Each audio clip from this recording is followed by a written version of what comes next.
Pulivendula ZPTC ఉప ఎన్నికలో వైసీపీకి ఘోర పరాభవం ఎదురైంది. ఫలితాల్లో టీడీపీ అభ్యర్థి లతారెడ్డి ఘన విజయం సాధించారు. ఆమె 6035 ఓట్ల మెజారిటీతో గెలిచారు. వైసీపీ అభ్యర్థి హేమంత్ రెడ్డి డిపాజిట్ కోల్పోయారు. వైసీపీకి 683 ఓట్లు లభించాయి. స్వతంత్ర అభ్యర్థులు కాంగ్రెస్ కు 100 లోపు ఓట్లు లభించాయి. ఇక ఈ స్థానానికి టీడీపీ, వైసీపీ, కాంగ్రెస్ పార్టీలతో పాటు స్వతంత్ర అభ్యర్థులు కలిపి 11 మంది పోటీ పడ్డారు. పులివెందుల జెడ్పీటీసీ ఉప ఎన్నికల్లో 74% ఓటింగ్ నమోదైంది.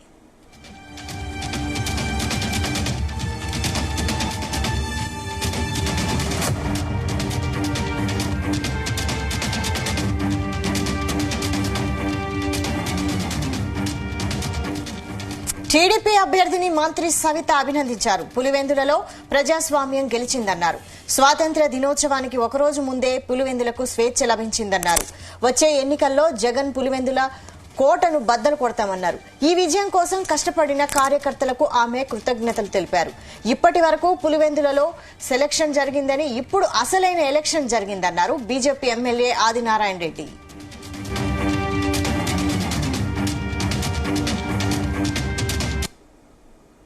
మళ్ళీ ఒక సంవత్సరం నుంచి ఇక్కడ స్థానిక సమస్యల గురించి ఎప్పటికప్పుడు బీటెక్ రవి గారు ప్రజల్లోకి వెళ్లడం, వాళ్ళ సమస్యలను పరిష్కారం చేయడం, చిన్న చిన్న పనులు కూడా వాళ్ళు ముఖ్యమంత్రిగా ఉన్నప్పుడు పులివెందుల గురించి పట్టించుకోలేదు, పులివెందుల ప్రజల గురించి పట్టించుకోలేదు. ఓడిపోయిన తర్వాత కూడా మరి ఈ జగన్మోహన్ రెడ్డి గారు పులివెందుల ఎమ్మెల్యే గారు ఏ రోజు వచ్చి అసెంబ్లీలోకి వచ్చి పులివెందుల సమస్యలు పరిష్కారం చేయలేదు. ఎన్ని బెదిరించినా, ఎంత మందిని భయప్రాంతం చేసినా మరి బీటెక్ రవి గారు కుటుంబ సభ్యులు బీటెక్ రవి గారు ఇక్కడ ఉండి రాజకీయం చేశారు. బీటెక్ రవి గారి నమ్మకం ఒక పక్క తెలుగుదేశం పార్టీ ఎన్డీఏ కూటమి ఉంది కాబట్టి ఖచ్చితంగా అభివృద్ధి జరుగుతుందని సంపూర్ణమైన నమ్మకంతో ఈ రోజు మాకు భారీ మెజార్టీతో గెలిపించారన్న విషయం కూడా తెలియజేస్తున్నాం. దగ్గరలో జనరల్ ఎలక్షన్స్ వచ్చినా పులివెందులో కూడా మేము గెలవబోతున్నామన్న విషయాన్ని కూడా మీకు తెలియజేస్తూ, డిపాజిట్లు కూడా స్థానికంగా సొంత పులివెందుల్లో కూడా డిపాజిట్లు రాని పార్టీ చీటీ తిరిగిపోయింది. మరి నిన్నటి రోజు జగన్మోహన్ రెడ్డి గారు, వాడెవడు బీటెక్ రవి గారు, చంద్రబాబు నాయుడు గారి గురించి మాట్లాడతారు, లోకేష్ బాబు గారి గురించి మాట్లాడతారు, రాహుల్ గాంధీ గురించి మాట్లాడతారు. స్థానికంగా ఉండే పులివెందుల గురించి మాట్లాడండి. పులివెందుల ఎలక్షన్ల గురించి మీ చీటీ చినిగిపోయిందన్న విషయం కూడా తెలియజేస్తూ నిజంగా చాలా గర్వంగా ఉంది యాజ్ ఎ ఇన్ఛార్జ్ మినిస్టర్ గా కూడా. ఎందుకంటే చాలా సార్లు కడపకు వచ్చినప్పుడు, పులివెందులకు వచ్చినప్పుడు కూడా కార్యకర్తలు కూడా చాలా మంది భయభ్రాంతులుగా ఫీల్ అయ్యారు. వైసీపీ పార్టీ వారు కూడా జగన్మోహన్ రెడ్డి గారి అరాచకాలు చూసి కొంతమంది మా పార్టీలోకి చేరారు, కొంతమంది ఓటేసి గమ్మన కూర్చున్నారు. మరి జగన్మోహన్ రెడ్డి గారి పరిస్థితి ఏంటో రాష్ట్ర ప్రజలందరికీ తెలిసిపోయిందని. మొన్నటి వరకు selection, no election, cruel democracy నుండి రియల్ డెమోక్రసీ నడిచింది. అరిచి గీపెట్టిన, గగ్గోలు చేసిన చంద్రబాబు నాయుడు గారి యొక్క 14 నెలల పాలన, మోడీ గారి యొక్క 11 సంవత్సరాల పాలన, స్థానిక పరిస్థితులు, వాళ్ళు చేసిన దోపిడీ, వాళ్ళు చేసిన హత్యలు, వాళ్ళు చేసిన అరాచకాలు, వాళ్ళు చేసిన అరటి దోపిడీ, చీనీ దోపిడీ, కనీసం చెరువుకు నీళ్లు ఇప్పించలేని పరిస్థితి, ఇండ్లను దొంగ అకౌంట్లు రాసుకున్నారు, పాడా పనుసు ఫ్రాడ్ చేసినారు. ఆ పరిస్థితులను దృష్టిలో పెట్టుకుని మేమందరం మూకమ్మడిగా ప్రచారం.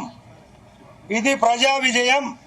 రవీంద్రనాథ్ రెడ్డి 8 సంవత్సరాల కిందట గెలవడం జరిగింది. ఈరోజు ఆయన భార్య లతమ్మ గెలిచింది. దీన్ని దృష్టిలో పెట్టుకోండి. సిగ్గు రాలా, డిపాజిట్ రాలే, 1300 ఓట్లు రావాలా, 680 ఓట్లు, వాళ్ళ బతుకు అవుట్. ఏదో మేము ఎన్డీఏ ఏమి చేయనట్టు, ఆయన అందులో పొడిచినట్టు, రేపు మళ్ళా నేనే పాలన అన్నట్టు. ఇది మొత్తంగా ప్రజా విజయం. మొత్తం మా కూటమి సభ్యులంతా, తర్వాత మా జిల్లాలో ఉండే ఎమ్మెల్యేలు, మిగతా వాళ్ళందరూ సమిష్టి కృషి ఇది. తర్వాత ఒక్కటి, జగన్మోహన్ రెడ్డి గారు ఎప్పుడు దేవుని స్క్రిప్ట్ అని చెప్తాంటారు కదా, అతనికి వచ్చిన సీట్లు వచ్చి 11. ఇక్కడ నామినేషన్లు ఎన్ని పడినాయి? పులివెందుల్లో 11, ఒంటిమిట్టలోనే 11 పడినాయి. అంటే ఇది దేవుని స్క్రిప్ట్. 11 నామినేషన్లతో వేసి అతను డిపాజిట్ కోల్పోవడం, ఇది దేవుని స్క్రిప్ట్. 30 నుంచి 35 సంవత్సరాలుగా ఎప్పుడు కూడా పులివెందుల ప్రజలు ఇంత స్వేచ్ఛగా ఓటు వేయలేదు. మేము ఓట్లు అడగని పోయినప్పుడు, సార్ మీరేమో ఓటు అడుగుతున్నారు, మమ్మల్ని ఆ రోజు వేయించారు కదా అని మమ్మల్ని అడిగేవారు. మేము నిర్భయంగా ఓటు వేస్తాం ఫస్ట్ టైం. మరోవైపు టీడీపీ గెలుపుపై స్పందించారు Kadapa MP YS Avinash Reddy. YCP కార్యకర్తలు ఎవరూ అధైర్యపడవద్దన్నారు. టీడీపీకి గుణపాఠం చెప్పే రోజులు వస్తాయన్నారు అవినాష్ రెడ్డి. దొంగ ఓట్ల లెక్కింపు ప్రక్రియ మరి ఈరోజు ఈనాడు పత్రిక ఒకసారి ఉదయాన్నే చూస్తే వారు రాసిన టైటిల్స్, సబ్ టైటిల్స్ ఒకసారి చూస్తే ఉత్కంఠకు పడనున్న తెర అంట, నువ్వా నేనా అంట. లోకేష్ గారి స్టేట్మెంట్, ప్రజాస్వామ్యం నిలబడింది అంట. ఎవరిని నమ్మించడానికి ఈ మాదిరి రాతలు రాస్తా ఉన్నారు? అసలు ఓటింగ్ జరిగింటే కదా అక్కడ మీరు ఈ మాదిరి రాతలు రాయాల్సింది. జరిగిందే దొంగ ఓటింగు, దానికి మళ్ళా ఉత్కంఠ, దానికి మళ్ళా నువ్వా నేనా, దానికి మళ్ళా ప్రజాస్వామ్యం నిలబడింది అంటే మీ ఉద్దేశము దొంగ ఓటింగ్ జరిగిందన్న విషయం పులివెందుల మండల ఓటర్లకు లేక అంత ఇంత వైఎస్ఆర్ కడప జిల్లాకు సంబంధించిన ప్రజలకు మాత్రమే తెలుసు, రాష్ట్రంలోని మిగతా జిల్లాల వాళ్లకు తెలియదు కదా. మన ఎల్లో మీడియాను అడ్డం పెట్టుకొని రాష్ట్రమంతా ఏదో నిజంగానే ఓటింగ్ జరిగింది, ఆ ఓటింగ్ లో తెలుగుదేశం పార్టీ గెలిచింది అని చెప్పి మభ్య పెట్టచ్చు అని చెప్పి ఈ మాదిరి రాతలు రాయడము ఎంత అనైతికమని చెప్పి నేను తెలియజేస్తా ఉన్నా. నిజమైన పోటీ జరిగి ఒక 5 ఓట్లతో తెలుగుదేశం పార్టీ గెలిచినా కూడా వారికి ఎనలేని తృప్తి, సంతోషం ఉండేది, మాకు ఎనలేని బాధ ఉండేది నిజమైన పోటీ జరిగింటే. కానీ ఈ మాదిరి పోలీసుల సంపూర్ణ సహాయ సహకారాలతో వేలాది మంది తెలుగుదేశం పార్టీ కార్యకర్తలను ఈ 15 బూతుల దగ్గర పెట్టి, బూతులు ఎదురుగానే వాళ్ళని పెట్టి మా పోలింగ్ ఏజెంట్లు లోపలికి పోకుండా అడ్డుకొని ఏజెంట్ ఫారాలు చించి నిజమైన ఓటర్లు లోపలికి పోకుండా వాళ్ళ దగ్గర బలవంతంగా ఓటర్ స్లిప్పులు లాక్కొని లోపలికి వెళ్లి దొంగ ఓట్లు వేసి, మరి ఈ మాదిరి జరిగిన దాన్ని ఎలక్షన్ అంటారా? దీన్ని ఎలక్షన్ అంటారా లేకుంటే ఇంకేమైనా అంటారా? మీరు గెలిచినామని చెప్పి మీరు అనుకోవాల్సిందే తప్ప ప్రజలు అనుకునే పరిస్థితే లేదు. ఎందుకంటే పాపం ప్రజలు ఓట్లు వేసింటే కదా మీరు గెలిచినామని కేవలం మీరు అనుకోవాల్సిందే. ఇదే అంశంపై మరిన్ని అప్డేట్స్ మా ప్రతినిధి రామచంద్ర అందిస్తారు. రామచంద్ర, మరి ఇక పులివెందులలో టీడీపీ జోరు కొనసాగుతోంది, మరి ఒంటిమిట్ట పరిస్థితి ఏంటి?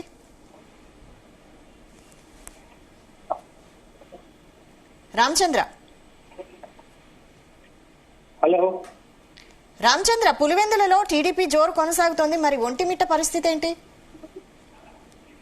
ఒంటిమిట్ట ఏదైతే జెడ్పీటీసీ ఉప ఎన్నిక ఇంకా ఎన్నికల కౌంటింగ్ అయితే ఇంకా కొనసాగుతూనే ఉంది.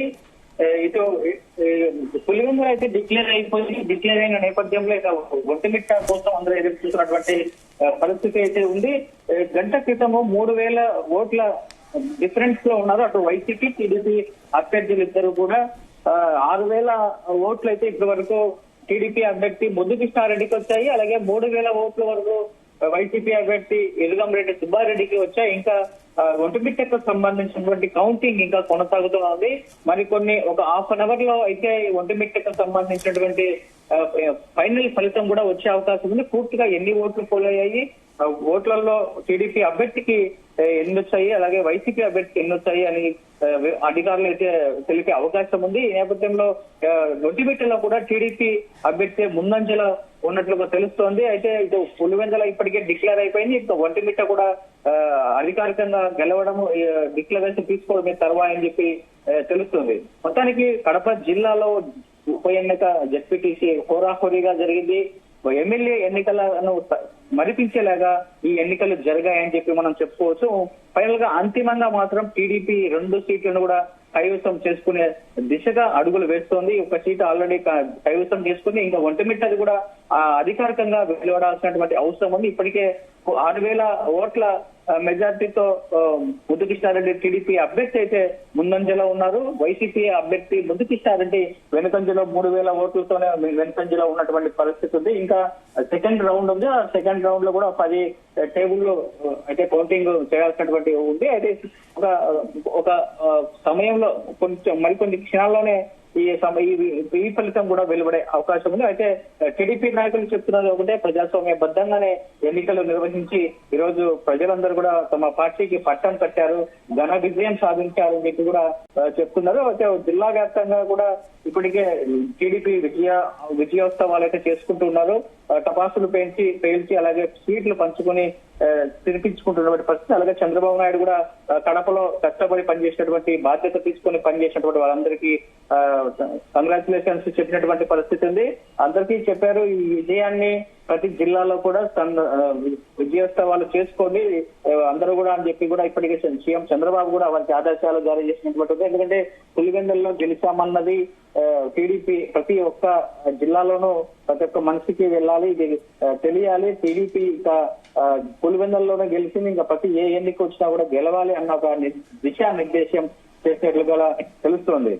ఇక ప్రజాస్వామ్యాన్ని పులివెందుల్లో బ్రతికించాము, మొదటిసారి ఓటింగ్ సక్రమంగా జరిగేలా చేసి ప్రజలకు ఓటు హక్కు వినియోగించుకునేలాగా స్వాతంత్రంగా తీసుకొచ్చామని చెప్పి కూడా టీడీపీ నాయకులు చెప్తున్నారు. అలాగే సీఎం చంద్రబాబు కూడా చెప్పడం జరిగింది. మన మొత్తానికి టీడీపీ కడప జిల్లాలో జోష్ నింపిందని చెప్పుకోవచ్చు. వైసీపీ మాత్రం గత అసెంబ్లీ ఎన్నికల నేపథ్యంలో కూడా పూర్తి స్థాయిలో 3 సీట్లకు మాత్రమే పరిమితమైంది, మెజార్టీ సీట్లు గెలవలేకపోయింది. మరి ఇప్పుడు ఉప ఎన్నికల జెడ్పీటీసీలో కూడా పూర్తి కనీసం పులివెందుల్లో డిపాజిట్ కూడా రాకపోవడంతో వైసీపీ క్యాడర్ మొత్తం డీలా పడిపోయింది, డైలమాలో పడినటువంటి పరిస్థితి ఉంది. అటు జగన్మోహన్ రెడ్డి పట్టించుకోకపోవడం వల్లే అనే ఒక విమర్శలు కూడా చేస్తున్నారు వైసీపీ నాయకులు. అయితే ఒంటిమిట్టలో కనీసం డిపాజిట్ అయినా వచ్చింది, 3,000 డిఫరెన్స్ లో ఉన్నారు. మరి ఫైనల్ గా కౌంటింగ్ అయిపోయే సమయానికి డిపాజిట్ అయినా మిగులుతుందా లేదా అన్న ఒక అనుమానం కూడా వైసీపీ నాయకులు వ్యక్తం చేస్తున్నటువంటి పరిస్థితి. మొత్తానికి జగన్మోహన్ రెడ్డికి మాత్రం ఈ ఎన్నికలు పెద్ద షాక్ అని చెప్పి కూడా మనం చెప్పుకోవచ్చు. అయితే కౌంటింగ్ వద్ద పరిస్థితి ఏంటి? ప్రస్తుతం ప్రశాంతంగా కొనసాగుతుందా? కార్యకర్తల స్పందన ఏంటి? మీ వాయిస్ నాకు వినిపించట్లేదు, ప్లీజ్. రామచంద్ర, కౌంటింగ్ వద్ద పరిస్థితి ఏంటి? కార్యకర్తల స్పందన ఏంటి? అక్కడ ప్రశాంతంగా కొనసాగుతుందా ఓటింగ్? కౌంటింగ్ కేంద్రం వద్ద పెద్దగా హడావుడు ఏం లేదు, కానీ పులివెందుల అందరూ కూడా పులివెందుల ఎన్నిక ఫలితం కోసమే ఎదురు చూశారు.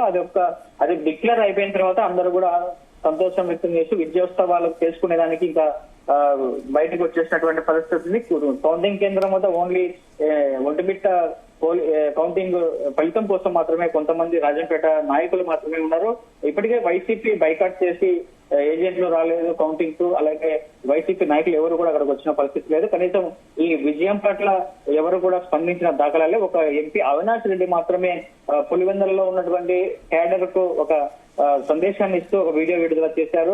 ఎవరు కూడా బాధపడద్దు, మళ్ళీ ఒకసారి ఈ అధికారాన్ని అడ్డు పెట్టుకుని వీళ్ళు గెలిచారు, దొంగ ఓట్లు వేసుకొని గెలిచారని చెప్పి కార్యకర్తలలో ఉత్సాహం నింపే ప్రయత్నం అయితే అవినాష్ రెడ్డి చేసినటువంటి పరిస్థితి ఉంది. రాబో రోజుల్లో ఎన్నికల కోసం అందరూ సమాయత్తం అవ్వండి.